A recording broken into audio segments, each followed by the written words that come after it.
Son las 7:03 de la mañana y vamos con la sección No llegó nadie. ¿Quién decapitó a los bebés? En Oye Cali no llegó nadie. Oye Cali. El doctor Carlos Soler es un especialista en seguridad, es un militar retirado, una persona que sabe muchísimo de este tema y nos honra con su presencia. Siempre lo llamamos y está muy solícito a responder nuestras inquietudes. Carlos, muy buenos días, bienvenido. Mario, un placer saludarlo a usted, a su mesa de trabajo y aceptando la invitación a acompañarlo en su programa. Doctora Luciana, a ver, ¿qué le quiere preguntar al doctor Carlos Soler? Bueno, hay tantas cosas para preguntarle, pero creo que la más elemental de todas es cómo ve los últimos acontecimientos en este país. Bueno, doctora Lucila, la situación de orden público, la situación un poco de desesperanza que empieza a acumularse, yo creo que hay que primero contener esto, porque lo que empezamos a ver es mucha desesperanza. La gente empieza, uno prende el radio, prende la televisión y lo que ve es una avanzada muy grande de noticias que casi que lo dejan a uno paralizado. Desde el problema de los que angustian a las personas, desde el problema de los pasaportes, el problema de una masacre ayer en el Cauca, el problema de un ataque en el Catatumbo, unos drones atacando, asesinando un burro bomba a un oficial, a un teniente en la parte alta de Valdivia, y el secuestro de un ganadero, el retorno de otro ganadero en la tarde. Todo esto son cosas que preocupan mucho a la población y que lleva a un estado un poco de desesperanza. Yo creo que hay que frenar un poco esto y vender un poco de esperanza, porque claro que hay solución a todo. Hay cosas muy buenas que pasan todos los días en Colombia. Hay gente, el 98% de los colombianos se para a batallar, a buscar el sustento, a trabajar, a buscar empleo, a construir país. Pero a veces el punto negro en la sábana es lo que nosotros estamos viendo como colombianos.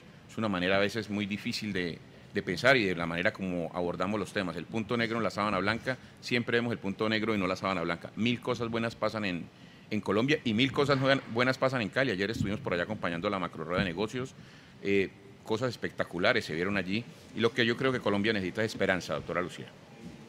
Pues sí, así es, sí señor. Medardo Arias Atizábal.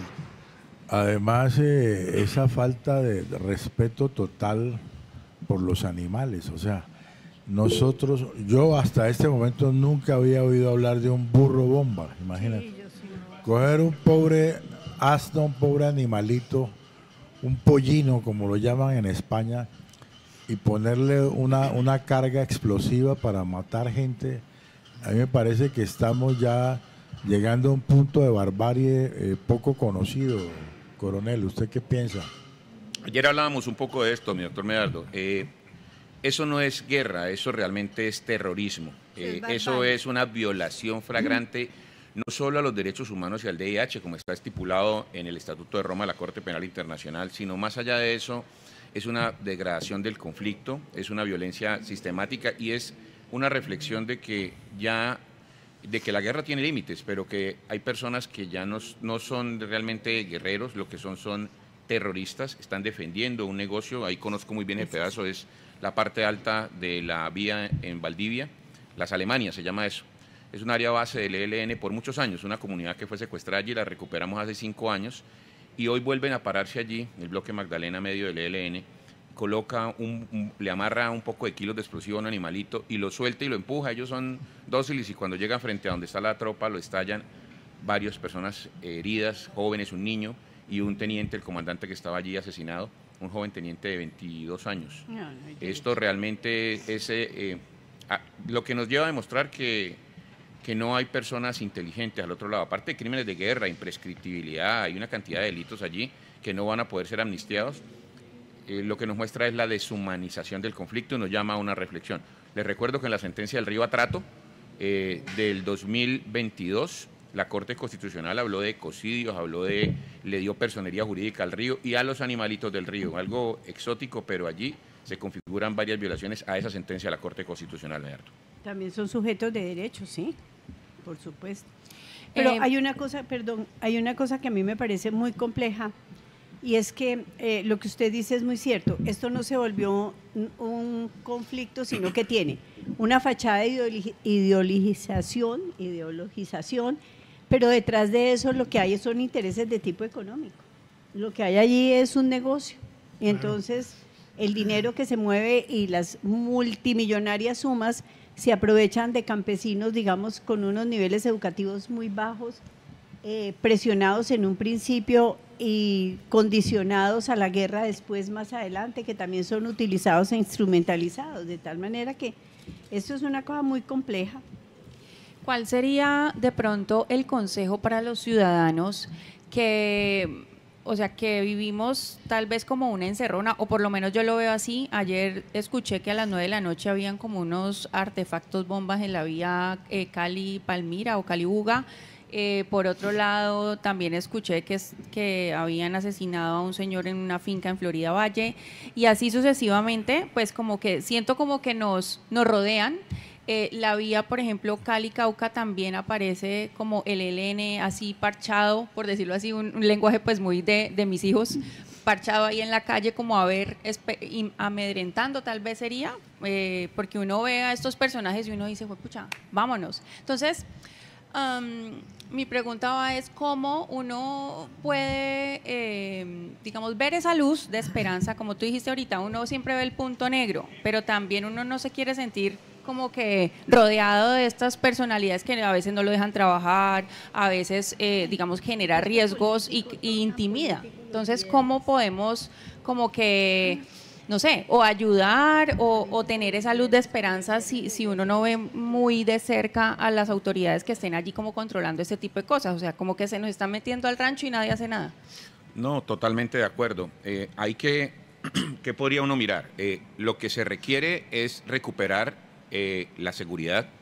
Lo que se requiere, estamos volviendo hace 20 años, la gente dice que no, y uno discute a veces con gente del pacto histórico, amigos que tengo allá, y dicen, no, ¿cómo es posible, Carlos? Eso no es cierto.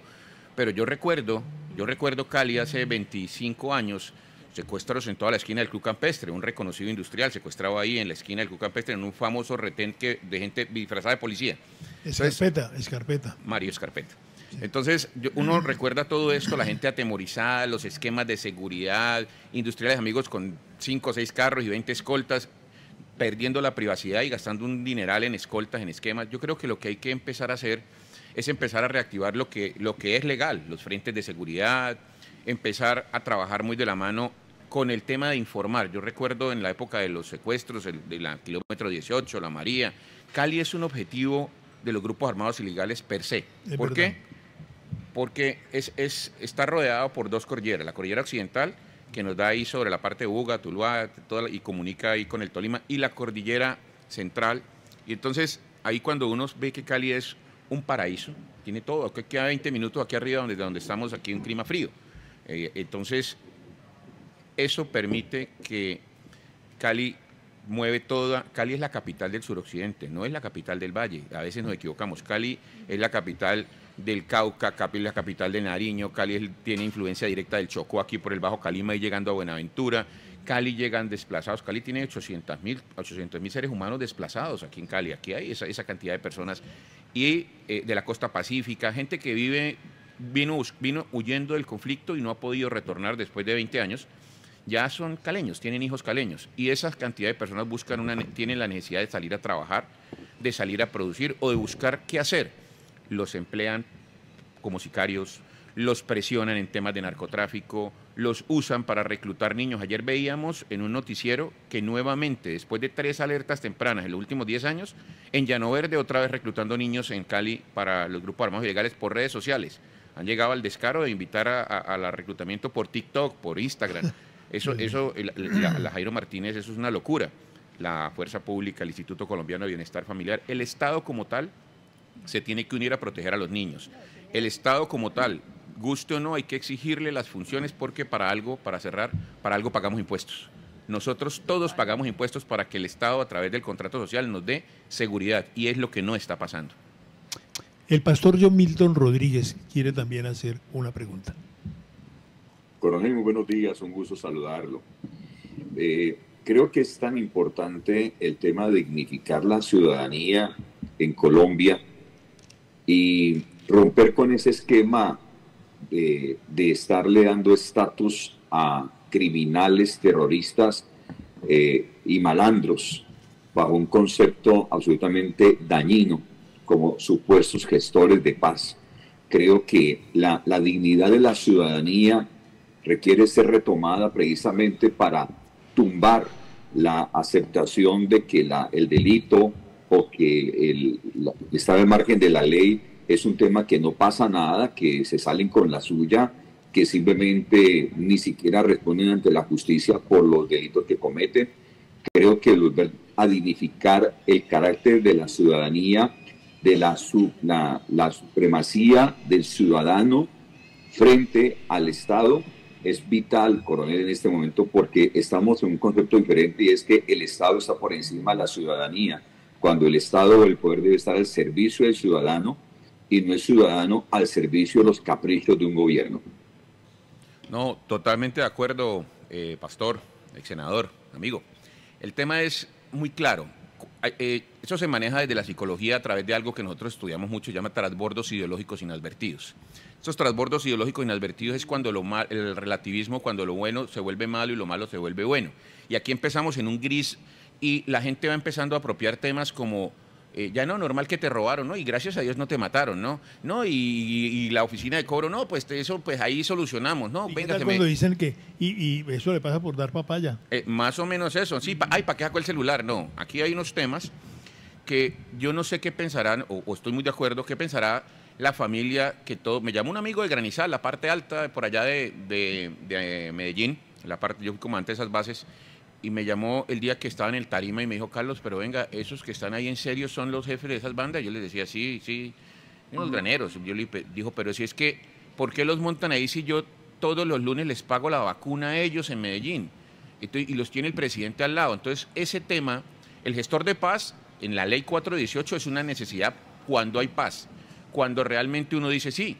Y han existido en todos los gobiernos. Yo recuerdo que fui muy crítico del presidente Uribe cuando le dio gestoría de paz a alguien del ELN y lo sacó de la cárcel. Pero la gestión se vio. Entonces ahí le callan a uno un poco. Mire, ahí se vio la gestión. Ahí en ese momento hubo resultados. Ahora les están entregando la gestión de paz primero. Cuando había un gestor de paz, salía la resolución y uno le podía dar palo a eso. Hoy en día no sabemos si hay 50 gestores de paz o 6.000.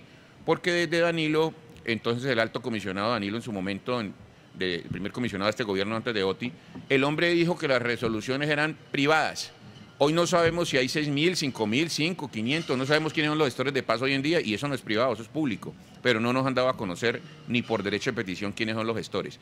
Y a través de eso uno no sabe qué están moviendo allí, porque al gestor no solo le dan la resolución o lo sacan de la cárcel o le dan una inmunidad, le suspenden las órdenes de captura, sino que le ponen camionetas blindadas y le ponen escoltas de la Unidad Nacional de Protección. Le están quitando los escoltas a personas que tienen riesgo para entregársela a los bandidos. Eso es, creo, el ángulo que uno tiene que empezar a mirar.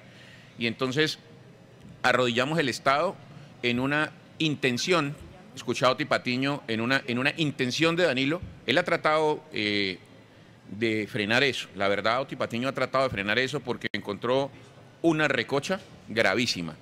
Una recocha allí y ha tratado, pero si ustedes ven que un alto comisionado es atacado por todos los paramilitares los Macaco 40, todos lo están atacando, que porque no los dejó hacer lo que ellos querían. Si usted ve que lo atacan los SFAR, si lo ve que lo ataca el ELN y lo atacan AGC, es porque algo bien debe estar haciendo. Pero es que encontró, y discúlpeme el tema, una recocha en eso. No iban para ningún lado, les entregaron todo a los bandidos a cambio de nada. Entonces, ¿cuál es negociación? El Estado perdió todo, cedió el poder y ellos felices andando por Colombia, por cárcel, en camionetas blindadas y con escoltas pagos con nuestros impuestos. Eso es un descaro, pastor. Así es, así es. Carlos, tantas cosas para preguntar y para comentar. ¿Qué hay detrás de este atentado contra Miguel Uribe? ¿Hasta dónde se va a llegar con esas investigaciones? Entiendo que ya apareció el autor intelectual, pero ese autor intelectual tiene que haber sido contratado por alguien, porque esto es una cosa de gran envergadura. ¿Usted cómo ve eso? Usted que es estratega y que conoce mucho de estos temas. Yo creo que eso se empezó a desmoronar en el primer momento en que capturaron al niño sicario. ¿Por qué? Porque el niño sicario iba a ser asesinado ese día. Entonces, cuando no lo pudieron asesinar, entonces empieza, lo primero que él dice es, yo les entrego los números, si ustedes lo vimos todos, yo les entrego los números, es que entregó unos números, entregó quién mandó de una vez llegan al barrio Santa Fe, El barrio Santa Fe en Bogotá es un lugar bastante tenebroso, prostíbulos, casas de vicio, lo tenebroso de Bogotá. Allí vimos en los últimos 3 años los famosos encostalados, muertos metidos en costales y todo eso, por lo menos 30. Hay un conflicto allí entre venezolanos del Tren de Aragua y bandas y oficinas de Bogotá. Ahí llega y el jefe de esa oficina, entre comillas, llega, lo capturan y esos teléfonos dan hacia el costeño. Y el costeño el costeño no es bobo, al costeño le ponen valor también para asesinarlo, porque es que era la manera de cortar. Él vio que ya venían para encima y lo que hizo fue se entregó. Y empezó a dar información. La audiencia de él fue el sábado pasado y él dice, yo no acepto, pero ¿cómo así que no acepta? Es una técnica legal dentro de lo penal, no aceptar para poder negociar. Y la negociación empieza a entregar, ya van llegando a un ser tenebrosísimo que anda por ahí, se llama Luciano Marín, Iván Márquez, el cabecilla número 1 de las FARC con el que negociamos en La Habana y que dejó el proceso votado y se refugió en Venezuela. Está medio, eso sí, Iván Márquez está medio, sufrió un atentado por entre ellos mismos, porque le hicieron atentado a sus mismos compañeros en Venezuela. Tiene un disparo muy cerca, está menos un ojo, menos un brazo y inválido. Pero ese ser tenebroso tiene a alguien más tenebroso, que es el hombre más peligroso que tiene las FARC. Cuando uno ha estudiado las FARC 30 años, entiende quién es el Zarco Aldínever. Y el Zarco Aldínever es lo más peligroso que tiene las FARC. Y allá está, y el Zarco ya figuró ayer. Y Aldínever, jefe de estructura, fue el que dirigió el secuestro contra un edificio, si no estoy mal, Mónaco, en Neiva. Se llevaron una cantidad de familias dentro de Neiva. Claro. Es ese tema, ese es el Zarco, y el Zarco es el que ha metido todos los explosivos, drones. Es un negociante y un narcotraficante de miedo. Y ya llegamos a donde el Zarco. Ahí, ¿a quién le hicieron el favor ellos? Porque ellos, dedicados al narcotráfico, cuidando sus cosas en Venezuela, mirando sus propiedades en Colombia y mirando cómo invierten con sus socios mexicanos, no tienen ganas de pelear con el Estado. Ellos le hicieron el favor a alguien y yo creo que ese es el autor el intelectual a donde tenemos que llegar, Mario. Coronel, mire, hay una cosa y es que yo creo que la parte humana tiene que ser considerada en este tipo de situaciones. Los que trabajamos en salud mental sabemos que hay estructuras psicológicas ya dañadas, estructuras mentales ya dañadas. La sociopatía o la psicopatía consiste en que hay una ausencia de empatía hacia las otras personas. El otro ser humano no tiene un valor per se. Pueden que para ellos los hijos o las personas más allegadas tengan un valor, pero en términos generales sus intereses personales están por encima de los demás y eso no tiene cura. Entonces, una de las cosas que uno se plantea es, hace 20 años se trató de negociar, se desmontaron, quedó un grupo reducido, etcétera, etcétera, pero definitivamente cuando esa semilla está dañada solamente va a producir malos frutos. Es un círculo vicioso que nunca se acaba, porque con un delincuente usted no puede negociar, porque con una persona con una estructura dañada no se puede llegar a acuerdos. Eso es muy complejo de manejar. No, totalmente de acuerdo, doctora. Mire, en el proceso de paz, con todo lo que se criticó o nos criticaron a quienes trabajamos en el proceso de paz, la paz es una necesidad y está en la Constitución. Pero la paz más mal hecha lo que termina haciendo es esto, reciclando violencia, dice Vicen Fisas, el pasólogo. Estos picos de violencia, cuando quedó ese pequeño grupo, recibió al primero de Gentil Duarte allá, eran 300 ahí en la parte baja del Guaviare, en el retorno Calamar. Entonces todo el mundo dice, no, es pobres muchachos, mire, esos 300 hoy son 6.000. Sí, claro. ¿Y por qué? Porque el Estado le faltó implementar algunas cosas, pero había, acordándome de usted un poco, doctora, en ese momento, cosas que la gente no sabe de ese proceso. Había un grupo de psicólogas apoyando todo el tema, haciendo perfiles. Para poder negociar con quienes se sentaron al otro lado de la mesa, sabíamos desde qué tic nervioso tenía, qué gaseosa le gustaba, qué whisky tomaba, qué hacía cuando tomaba trago. Todo ese perfil nos lo ayudaron a hacer psicólogas y cuál era su punto débil para también apretar en algún momento en la negociación en la mesa. Muy importante tener ese apoyo de la psicología en temas, pero ahí sí hay cosas como, por ejemplo, los abusadores de menores. Eso no tiene solución. Por eso cuando hablan de pena de muerte, cadena perpetua, es que un violentador de niños no va a salir de eso porque la psicología nos ha enseñado. Entonces allí es donde el Estado tiene que dejar de hablar con tanta manga de franciscano y empezar a tener cosas fuertes como por lo menos cadenas perpetuas. Por lo menos, por lo menos. Santiago Rodríguez Díaz Granados. Oh, qué gusto tener al doctor Soler acá, quien siempre hace un análisis exhaustivo del panorama de esta ciudad. ¿Cómo ha encontrado usted Cali? ¿La ha caminado? ¿Ha andado en motocicleta? Porque yo sé que a usted le gusta mucho andar en motocicleta. Y obviamente, pues, es raro preguntarle a alguien tan experto en seguridad, pero ¿se siente usted seguro en Cali? Bastante, mucho mejor, Santiago. Realmente el trabajo que se viene haciendo, obvio, al árbol que da fruto le van a tirar piedra. Yo veo avanzando mucho de la ciudad que recibí como secretario de Seguridad con 18 bloqueos y haciendo cola para comprar combustible en todas las bombas de Cali, a lo que hemos logrado recuperar tejido social, la inversión. Mire, el trabajo de la Cámara de Comercio a veces no se ve, pero esa reconstrucción del tejido social desde ProPacífico, desde la Cámara de Comercio, Compromiso Valle, mucha gente haciendo algo por Cali, mucha gente unida en una reconstrucción de tejido social. Me vi ayer con unos jóvenes de los que eran primera línea. Hay gente que no le gusta cuando yo lo toco, pero fueron jóvenes que intervenimos. 6 por 3, 18, 1.800 jóvenes en 3 secretarías. La mía intervino, yo me volví como el papá de esos 600. Malacarositos desde el primer día que alquilamos un hotel por aquí muy cerquita para empezar a darles unas clases. Los metimos a 5 programas, el SENA entre ellos, y luego de que capacitamos en motores, 300 jóvenes de esos fueron a trabajar en el transporte masivo. Allá Eduardo me dio la mano en eso, y allá están trabajando, se quedaron trabajando y ya a Sobares, a Codres, todo esto, 120 mesa y bar les dimos y allá fueron a trabajar. Y ayer me reunía como con 120 y esos jóvenes no quieren absolutamente ningún problema. Yo les hacía la pregunta y ustedes, dijo, no, jefe, ya la verdad, nosotros queríamos ir a trabajar y queríamos una oportunidad, el Estado nos dio la oportunidad. Esos recursos bien invertidos, yo creo que de 600 jóvenes, por lo menos 540 hoy están trabajando recuperados. Y esos jóvenes prestan seguridad en los barrios. Armaron una cosa lo más de chévere en Siloé, que llega uno ahí a la parte baja y lo llevan a unos barcitos que armaron en unas terrazas medio italiana la cosa, allá en donde queda SIDOC, la fundación, abajito.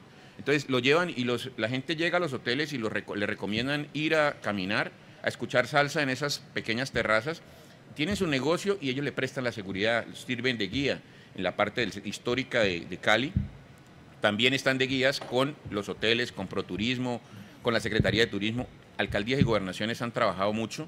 Y la seguridad, obvio, no todo puede ser cariño, es que la gente cambia el chip cuando siente el aprete del Estado. Y el Estado también, la policía ha hecho su trabajo, las bandas les ha bajado. Cali el año pasado tuvo, por segunda vez en 30 años, menos de 1.000 homicidios en el año. Cerró el año con menos de 1.000. Eso es que Cali deja de ser la ciudad más violenta. Llevábamos 30 años siendo la ciudad con mayores homicidios en Colombia. Lo dejamos en 2022, que logramos bajarla de 1.000, fue la apuesta a lo que yo le prometí a los caleños y lo hicimos. Y el año pasado volvieron a quedar por debajo de 1.000. O sea, excelente la gestión de seguridad que está haciendo Jairo en esa secretaría. Muy bien el trabajo de EDER, haciendo la inversión, escuchando, y creo que hablando con todo el mundo, porque no se está polarizando ni se está dejando arrastrar a los extremos. No se está yendo a la extrema derecha, tampoco se deja manejar ni manosear de la extrema izquierda, y está buscando y construyendo un centro allí que está jugando bien por Cali, porque Cali necesita inversión y todo el mundo entendió que desde que haya trabajo, la gente baja las espirales de violencia y creo que reconstruye el tejido social. Muy bien en Cali. Una pregunta chiquitica. Yo sé que está trabajando y está trabajando duro, como siempre lo ha hecho, pero bueno, ¿para dónde vamos? ¿Para el Senado, la Cámara, la Alcaldía? Bueno, yo tengo que contarle que estuve conversando en noviembre con el doctor Germán, esperamos que se recupere, creo que viene esta semana, ya estaba un tema médico en Houston, y me ofreció que trabajara con él el tema de seguridad y que me hiciera contar con el aval de Cambio Radical al Senado de la República. Yo le dije que me diera un tiempito para pensarlo hasta enero y en enero le dije que no, que sí. Entonces estamos esperando, dijo que en julio comenzábamos, tenemos una conversación pendiente que está aplazado por su tema médico, pero creo que ese trabajo se tiene que hacer y lo vamos a hacer. Amparito Dávila, qué gran profesional es el doctor Soler, y agrega, necesitamos no solo esperanzas, sino buenos seres humanos, no terroristas, no guerrilleros. Tiene toda la razón. Carlos, es un gusto que usted esté con nosotros. Pregunta medio final. ¿Usted no teme por su vida? Claro, sí, pero Mario, hay cosas que no le cuento a mucha gente. Yo soy herido en combate 2 veces. Tengo esquirlas de granada en el estómago, fue la primera toma en el Peñol, entrando con las tropas a las 2 de la mañana que están acabando con la policía y nos tocó meternos. Me dinamitaron los carros, me hirieron 3 soldados, a mí me hirieron y logramos evitar que tomaran la policía. ¿Tiene balas adentro? En el brazo y en la pierna, herida de bala, herida de fusil. Eso ya no fue, eso fue en Antioquia, ya no fue, ya de capitán y de teniente fue la primera vez que me hirieron. La segunda, realmente uno pierde el miedo a eso. Cuando uno va en un helicóptero y siente que entrando, aterrizando, nos impactaron, el radiooperador de la derecha quedó herido, el hombre que iba al lado izquierdo mío murió, y a mí yo sentí los disparos y no sentí nada más. Me volví a abrir los ojos cuando estaba en un helicóptero montado. Realmente uno ya le pierde el miedo a eso porque pues creo que es una cita que todos vamos a tener en algún momento y de este mundo no vamos a salir vivos. Entonces hay que tener esperanza y hay que trabajar por lo que hay que hacer. Momento, de aquí nadie despacio, va a salir vivo. Despacio. Como dice el dicho, no nacimos para semillas. De esta vida nadie va a salir vivo. No, de aquí no salimos vivos. Yo tengo esquema, yo he tenido esquema, pero en hace 8 meses renuncié al esquema porque el esquema ya, digamos, uno siente que si no hay gente de confianza de uno, a los bandidos le dan la posibilidad de escoger quién es su esquema. Pero a mí me querían imponer el esquema, entonces yo simplemente renuncié al esquema y ando pues en mi carro con seguridad, mi carro blindado y manejo como esos temas de seguridad. ¿Y la moto? La mejor, y la moto. Pues la moto es para que lo alcance a uno en esa moto, es difícil. Una moto blindada. Una Vespa. 1500. No, y la verdad es que cuando usted no puede tener un esquema robusto, lo mejor que puede hacer es la clandestinidad. Entonces uno realmente gorrita, gafitas, entra por un lado a un centro comercial, sale por otro, deja el carro, se mueve muy clandestino y que nadie sepa dónde va a llegar. Romper la rutina es lo mejor que hay para preservar la seguridad en este momento, Mario. Y a Miguel Uribe pensar que le rebajaron la cantidad de escoltas. Lo entregaron, Mario, lo entregaron. Pues muy grato tener aquí a Carlos Soler, muy amable de habernos acompañado. Estamos